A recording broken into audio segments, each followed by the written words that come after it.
Hi plan lovers, ഇന്നത്തെ വീഡിയോയിൽ നമ്മൾ പരിചയപ്പെടാൻ പോകുന്നത് സാൻസവേരിയ അല്ലെങ്കിൽ സ്നേക്ക് പ്ലാന്റിൻ്റെ ഒരു അടിപൊളി പോട്ടിംഗ് മിക്സ് ആണ്. വർഷങ്ങളായിട്ട് ഞാൻ ഉപയോഗിക്കുന്ന ഒരു പോട്ടിംഗ് മിക്സ് ആണ്.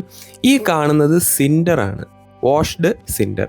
പിന്നെ ഞാൻ എടുത്തിട്ടുള്ള സിൻഡർ, ഈ കാണുന്ന പോട്ടിൽ 3 ഫുൾ കപ്പാണ് സിൻഡർ എടുത്തിട്ടുള്ളത്. ഇതിലുപയോഗിക്കുന്ന സാധനങ്ങൾ എന്തൊക്കെയാണെന്ന് ഞാൻ പരിചയപ്പെടുത്താം. ആദ്യമായിട്ട് നമ്മൾ സിൻഡർ എടുത്തിട്ടുണ്ട്. അതുപോലെ തന്നെ നമ്മൾ എല്ലുപൊടി എടുത്തിട്ടുണ്ട്. 1/4 കപ്പാണ് എല്ലുപൊടി എടുത്തിട്ടുള്ളത്. പിന്നെ ഈ കാണുന്നത് കരിയില കമ്പോസ്റ്റ് ഇല്ലാത്തവർക്ക് ഗാർഡൻ സോയിൽ ഉപയോഗിക്കാം. അത് 1/2 കപ്പ് എടുത്തിട്ടുണ്ട്. പിന്നെ ഈ കാണുന്നത് ഉമി അല്ലെങ്കിൽ റൈസ് ഹസ്ക് എന്ന് പറയുന്നത്, അതൊരു 1/4 കപ്പ് എടുത്തിട്ടുണ്ട്. അതിനുശേഷം ഈ കാണുന്നത് നീമീൽ അല്ലെങ്കിൽ വേപ്പിൻ പൊടി അല്ലെങ്കിൽ വേപ്പിൻ പിണ്ണാക്കെന്നൊക്കെ പറയും. ഇത് നമ്മൾ എടുത്തിട്ടുള്ളത് 1/4 കപ്പ്. ഈ കാണുന്നത് പ്യൂമിസ് ആണ്. നമ്മുടെ പോട്ടി മിക്സിൻ്റെ എയറേഷൻ കൂട്ടാനും ഒരു ചെറിയ മോയ്സ്ചർ റീറ്റെയിൻ ചെയ്യാനും വേണ്ടിയിട്ടാണ് നമ്മൾ പ്യൂമിസ് ആഡ് ചെയ്യുന്നത്. അപ്പോൾ ഈ കാണുന്ന സിൻഡർ നമ്മൾ ഇതിലോട്ട് മിക്സ് ചെയ്യാൻ വേണ്ടി താഴോട്ട് തട്ടുകയാണ്. 3 കപ്പാണ്. ആ താഴെ കാണുന്ന കുഞ്ഞു കപ്പിൽ 3 ഫുൾ കപ്പാണ് സിൻഡർ എടുത്തിട്ടുള്ളത്. അതിനുശേഷം ഈ കാണുന്ന വേപ്പിൻ പൊടി ആഡ് ചെയ്യുന്നുണ്ട്. അതിനുശേഷം എല്ലുപൊടി. അതിനുശേഷം ഈ കാണുന്ന ഗാർഡൻ സോയിൽ അല്ലെങ്കിൽ കരിയില കമ്പോസ്റ്റാണ് വളരെ ബെറ്റർ. ഇത് ഒരുപാട് കാലമായി ഇരുന്ന് ഒരു മണ്ണ് പോലെ ആയിട്ടുള്ള കരിയില കമ്പോസ്റ്റ് ആണ്. ഇതാണ് ഞാൻ ഉപയോഗിക്കുന്നത്. അത് കഴിഞ്ഞിട്ട് വെർമിക്കുലേറ്റ് ഇതിലോട്ട് ആഡ് ചെയ്ത് കൊടുക്കുകയാണ്. ആ പോട്ടിലൊരു 1/4 ഭാഗം നമ്മൾ യൂസ് ചെയ്താൽ മതിയാവും വെർമിക്കുലേറ്റ്.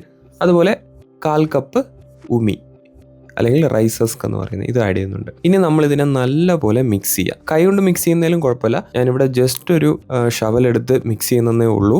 ഈ ഒരു മിക്സ് ഞാനൊരു 3-4 വർഷമായിട്ട് ഉപയോഗിച്ച് വളരെ നല്ല റിസൾട്ട് കിട്ടിയിട്ടുള്ള ഒരു മിക്സാണ്. അപ്പോൾ ഈ മിക്സിന്റെ ഏറ്റവും വലിയ പ്രത്യേകത എന്ന് പറയുന്നത്, ഇതിൽ വളരെ നല്ല എയറേഷൻ ഉണ്ടാവും. അതായത് ഒരു ഒട്ടിപ്പിടിപ്പുള്ള ഒരു മണ്ണ് പോലെയോ ഒരു മിക്സ് പോലെയോ അല്ല. ഇത് വളരെ ലൂസായിട്ടുള്ള ഒരു പോട്ടി മിക്സ് ആണ്. അതായത് നമ്മൾ വെള്ളം ഒഴിച്ചു കഴിഞ്ഞാൽ വെള്ളം ഈസി ആയിട്ട് വാർന്നു പോകും. ഇത് സാൻസവേരിയയ്ക്ക് മെയിനായിട്ട് ഉപയോഗിക്കുന്നതാണ്. ഒരുപാട് പേര് ചോദിക്കാറുണ്ട്, സാൻസവേരിയയ്ക്ക് മണ്ണ് പോരെ. ചില വെറൈറ്റീസ് മണ്ണിൽ നമുക്ക് നോർമലായിട്ടുള്ള വെറൈറ്റീസ് ഒക്കെ മണ്ണിൽ വളരെ നന്നായിട്ടുണ്ടാവും. പക്ഷേ ഹൈബ്രിഡ് ആയിട്ടുള്ള വെറൈറ്റീസും അതുപോലെ തന്നെ വളരെ എക്സ്പെൻസീവ് ആയിട്ടുള്ള വളരെ ബ്യൂട്ടിഫുൾ ആയിട്ടുള്ള വെരിഗേറ്റഡ് പ്ലാന്റ്സ് ആയിട്ടുള്ള സാൻസവേരിയകളൊക്കെ നമ്മുടെ നോർമൽ മണ്ണിൽ സസ്റ്റെയിൻ ചെയ്ത് വളർന്നു വരാനായിട്ട് ഇച്ചിരി ബുദ്ധിമുട്ടാണ്.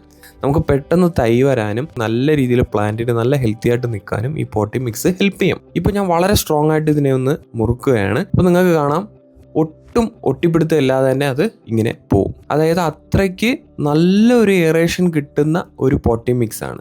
അടുത്ത വീഡിയോയിൽ ഈ പോട്ടി മിക്സ് ഉപയോഗിച്ച് നമുക്ക് എങ്ങനെ പ്രോപ്പറായി ഒരു സ്നേക്ക് പ്ലാന്റിൽ നടാം എന്ന കണ്ടന്റുമായിട്ട് ഞാൻ വരുന്നതായിരിക്കും. അപ്പോൾ till then take care, stay tune, bye bye.